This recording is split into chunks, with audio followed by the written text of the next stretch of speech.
Breaking news, the Pentagon just confirming 2,000 California National Guard troops are being withdrawn from Los Angeles. Nearly 5 weeks after the anti-ICE protests ended. Of course, taxpayers footed the bill for those 5 weeks. Those poor guardsmen couldn't come home. The protests that Trump said he was sending troops in to quell, right? They ended 5 weeks ago, sending in those troops against the wishes of Governor Gavin Newsom. Let me just show you this video because I shot this video on June 10th in downtown LA.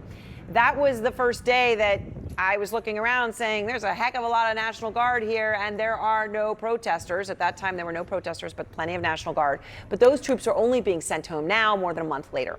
Comes as Governor Gavin Newsom takes on President Trump over sending in the troops in the first place. It's a weakness masquerading as strength. That's what I don't like about this son of a bitch. I don't. And forgive me, I know he's the president of the States. Forgive me, I didn't, yeah, he calls me new scum. Come on. How do I explain that to my kid? Comes as new data shows Trump's signature issue, immigration, may be starting to backfire. Harry Enton is out front now to tell us something we don't know. But Harry, this is crucial. So Trump is betting big on immigration. His administration is, right? Yeah. You see Homan out there all the time. Is there any deterioration in support for what's happening? Absolutely there is. You mentioned it. Immigration had been Donald Trump's big issue. It helped get him elected back in 2024. It was his best issue overall. We look at the net positive approval rating back in early part of June before, of course, all these protests, the ICE raids actually started. You see it right there on your screen, plus 5 points on June 6th. Look at what has happened to his net approval on immigration. It has gone down underwater, now at minus 3 points, an 8-point move tied, in my opinion, directly to the ICE raids and then the protests. People do not like what Donald Trump's currently doing on immigration. No, and that's a really fast move yes, for something fast. Of that scale of 8 points. Okay, now take this to what that could mean. Nearly half, 50% of Hispanic voters backed Trump in the election. It was a seismic shift in the Hispanic vote, and it could change politics in this country.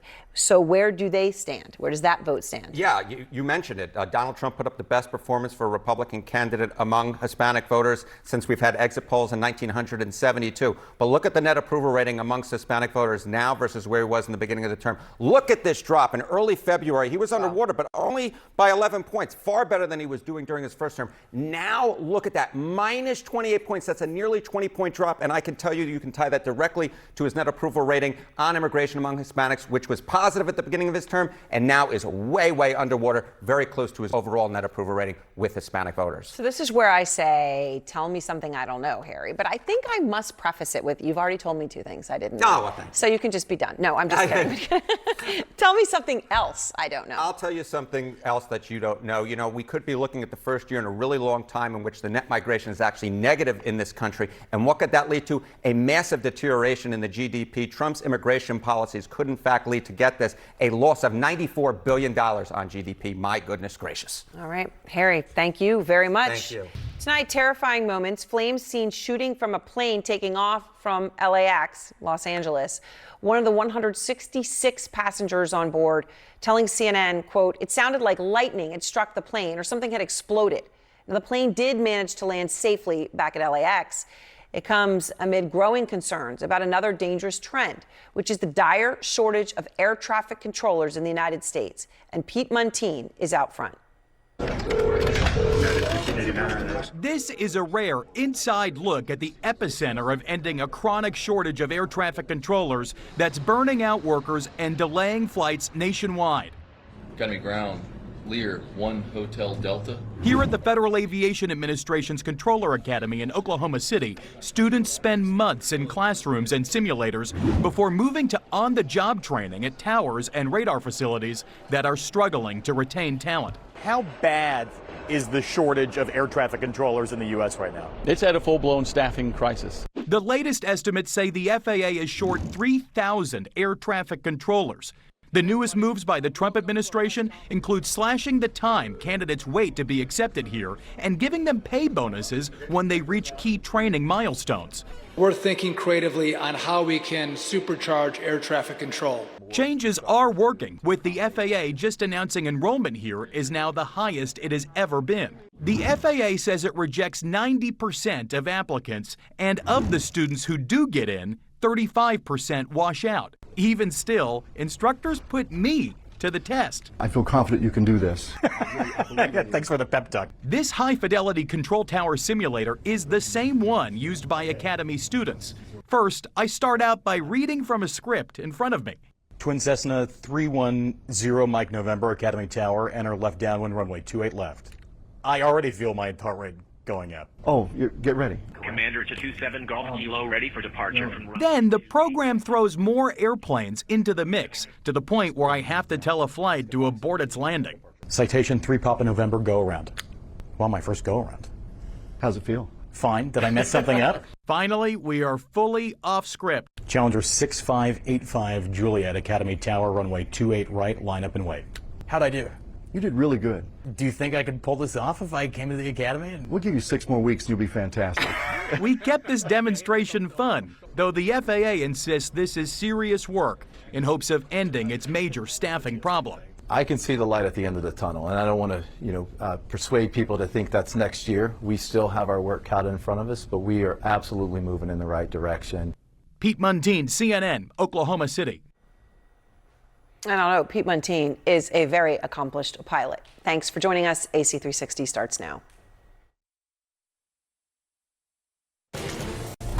Tonight on 360, if the president is trying to put a lid on the Jeffrey Epstein story, why does he keep talking about what's in the pot? As even the top House Republican calls for more transparency on the case.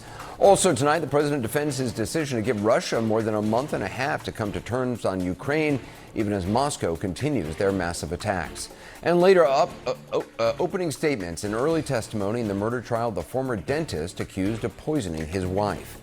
Good evening. Thanks for joining us. We begin tonight with parts of the Trump administration trying and failing, it seems, to climb out of their self-made mess over the Jeffrey Epstein case. Failing because even though the president is said to want to make it go away, he keeps getting asked about it and he keeps talking about it. It's also clear his far-right supporters are not moving on, not even the one who explicitly said that he was just yesterday.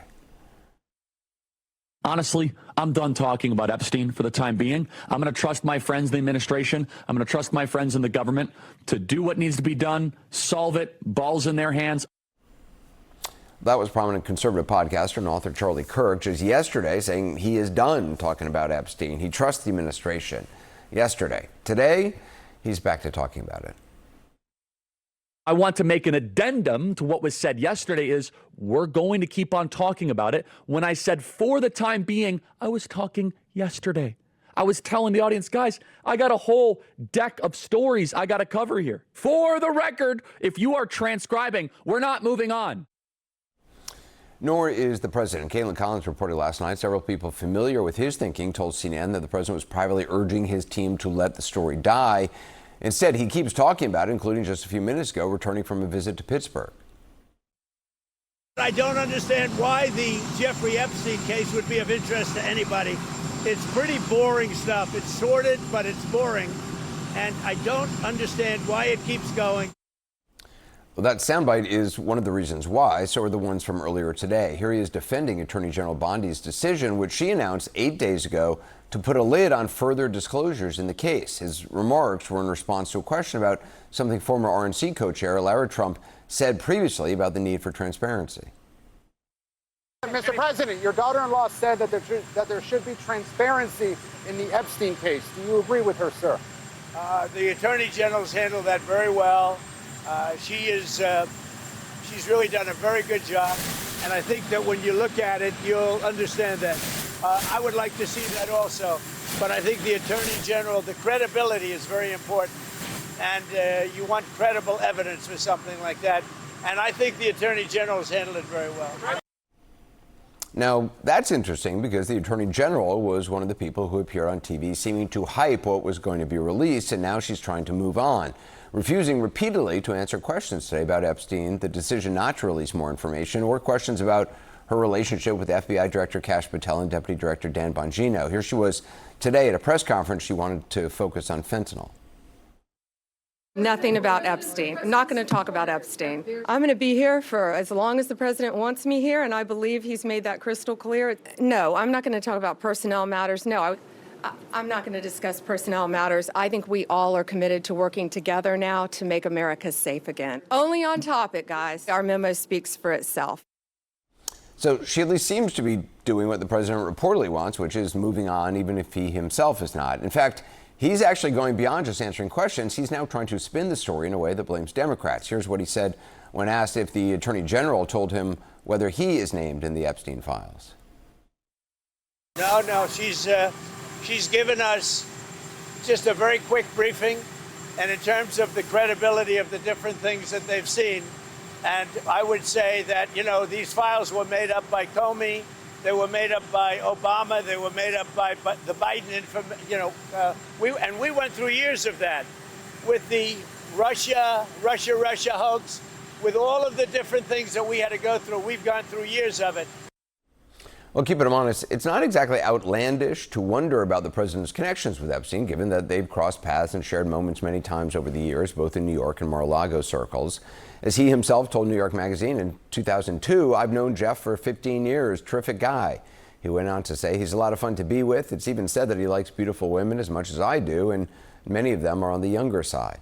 Now, in addition, a good deal of the Epstein case's pivotal moments, including Epstein's death in jail in 2019, happened during the first Trump administration. So even if everything to do with the president, both in office and before, are all completely innocent and above board, as they very well may be, the connections themselves are still there. And if they're mentioned in the Epstein files, it's likely not because James Comey or President Obama or Biden had it in for him.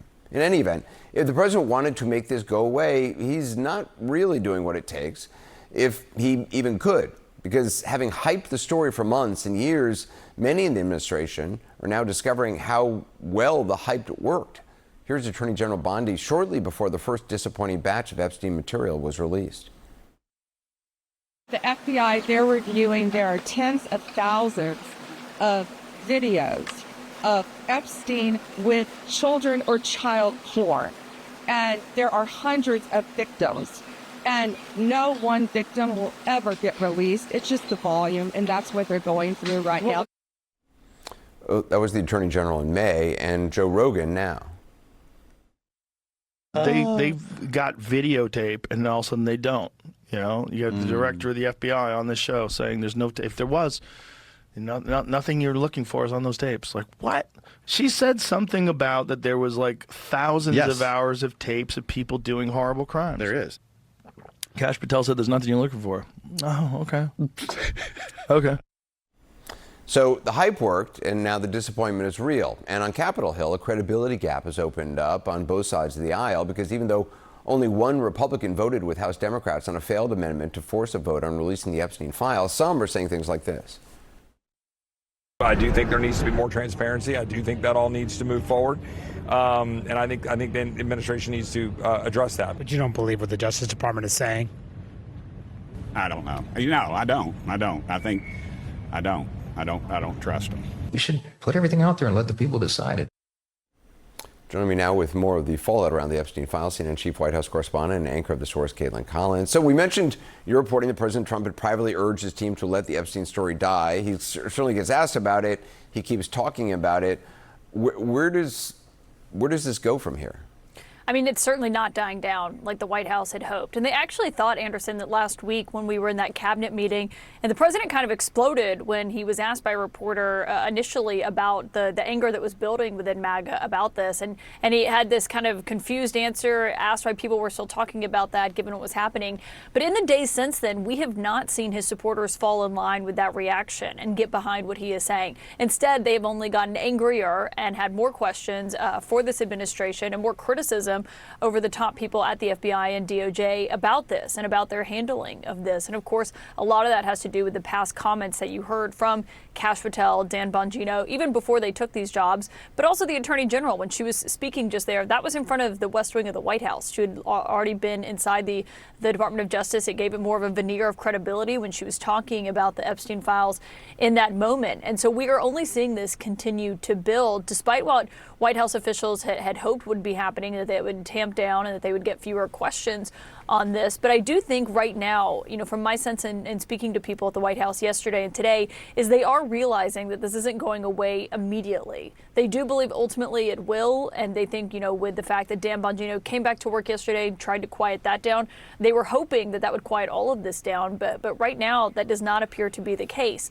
And you heard the president there, he was blaming the media for talking about this. It's certainly not the media, though, that has caused this. It is his own supporters that are very angry about this and say essentially they believe they were promised one thing and then got another. And is Dan Bongino, I mean, he's back at work. Is he staying there? I mean, it seems incredible that whatever happened between him and the Attorney General, that seems kind of unprecedented that he would continue on. Yeah, and I asked the president about that today because I wanted to know, where does he stand on Dan Bongino? And the question I asked Anderson was, does he have confidence in his deputy FBI director? And this is what he said today. Do you have confidence in Dan Bongino? I like Dan Bongino, yeah.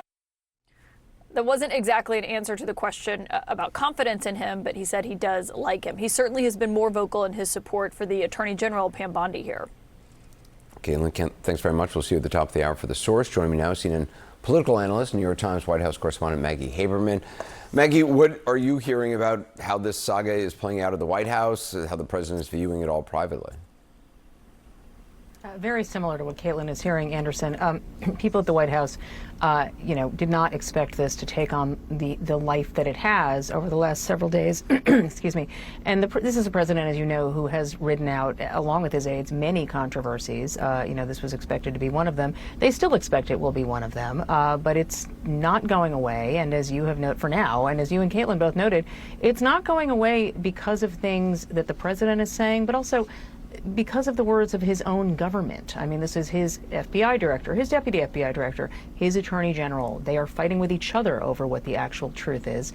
This scene with Dan Bongino last week, it's quelled for now, but it's not clear how you can, have that kind of a controversy and last very long. So we'll see where this goes. But, it's very rare, Anderson, that there's been a conspiracy theory that President Trump has not fanned the flames of in the past, and this is the one he doesn't want to. And Speaker Johnson said that the administration should put everything out there related to the Epstein files. President Trump himself said that Bondi should release, quote, whatever she thinks is credible. Are there any indications the Justice Department is actually going to release more information?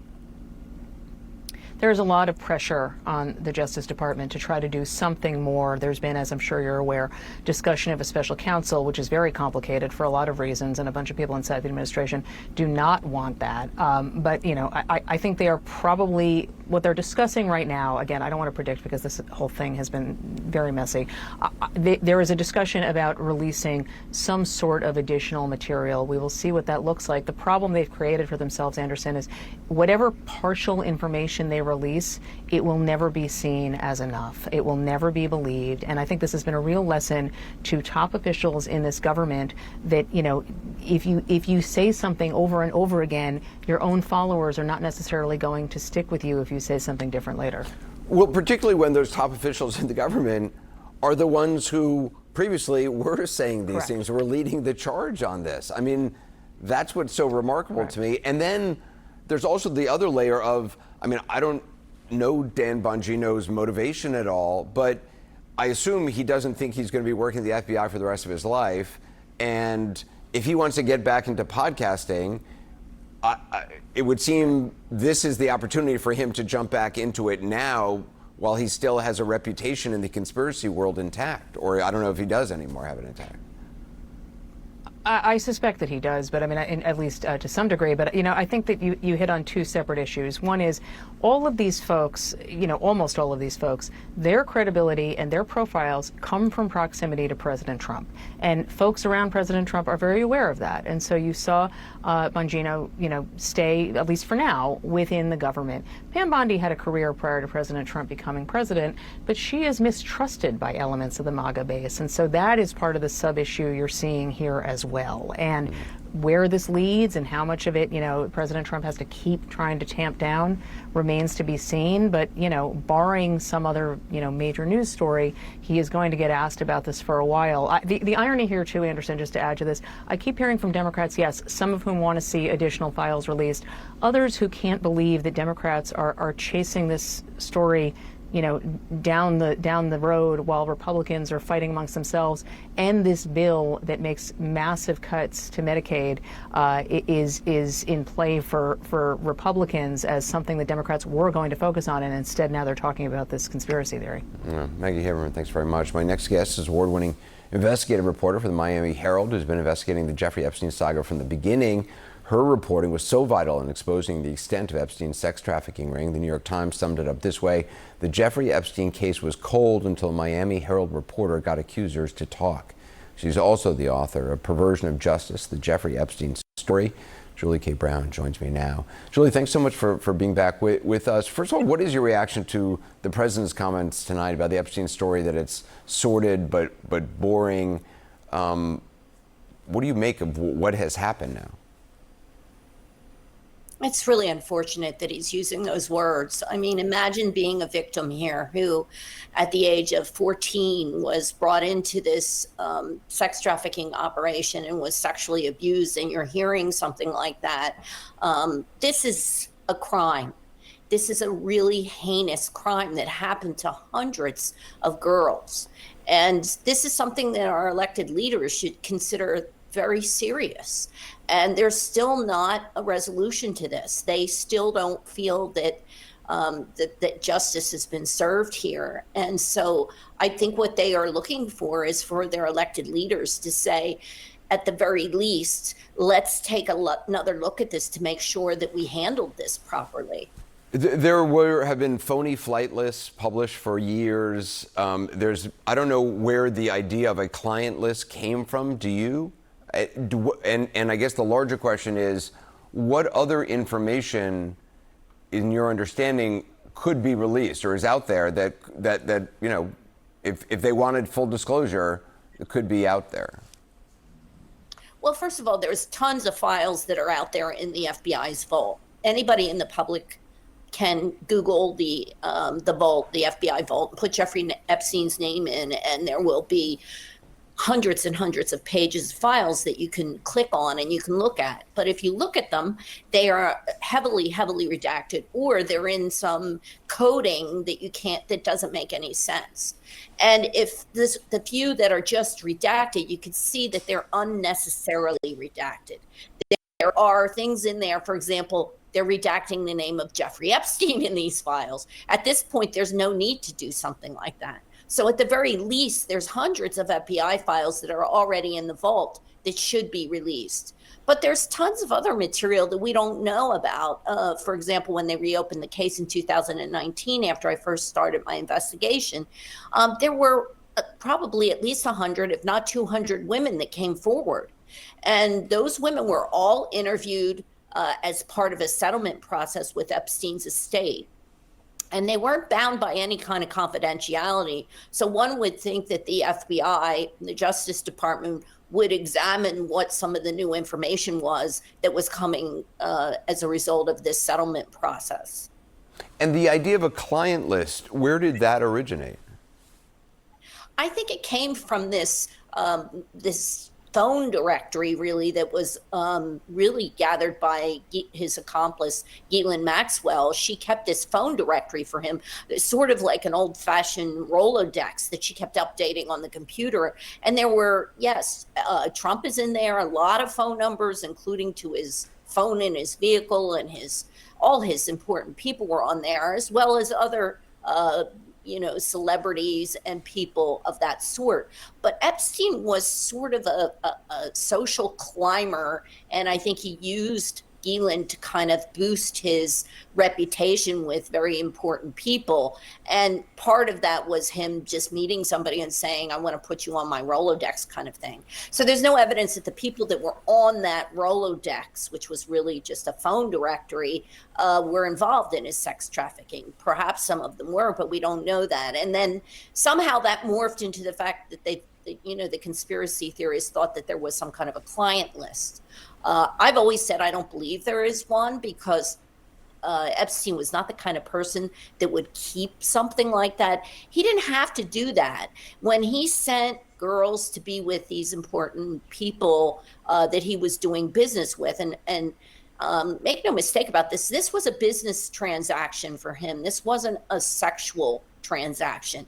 He used these women as pawns to get into the world of some of these people that he wanted to do business with.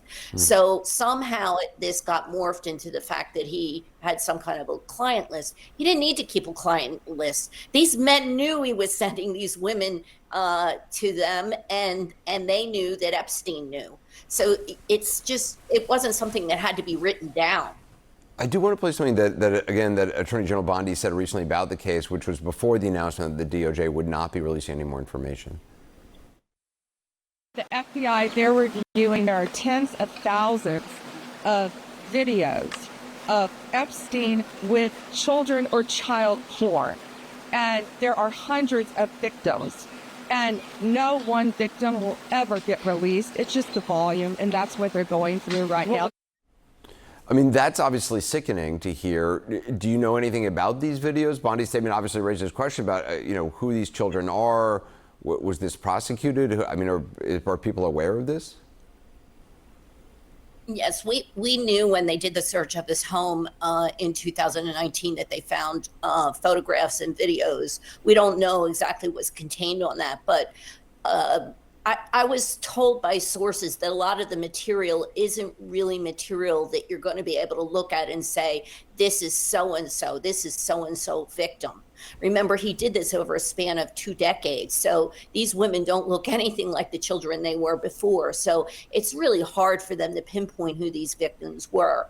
But what I will say is Epstein earned a lot of money in his lifetime. He was extremely wealthy. And I really think that it should be asked whether the Justice Department ever really investigated his wealth and who was giving him money. As they say, follow the money. And I think that there were other avenues to pursue in this case if they weren't already pursued, that they could have used to try to find out who was really behind Epstein's operation. He also had 2 lawyers that worked for him for a very long time who did all his finances and made all his arrangements, including arranging for visas for girls that he brought overseas for his so-called modeling agency. He bragged at one point that he was trying to form a modeling agency similar to what Trump had. So he was bringing women in from other countries, recruiting them and promising to make them very famous models. So there was a sort of a business operation that he had where he did this, and he had people working for him. So, these are valid questions to ask. Did the FBI look into all this? Right. Julie K. Brown, I really appreciate your expertise on this. Thank you so much.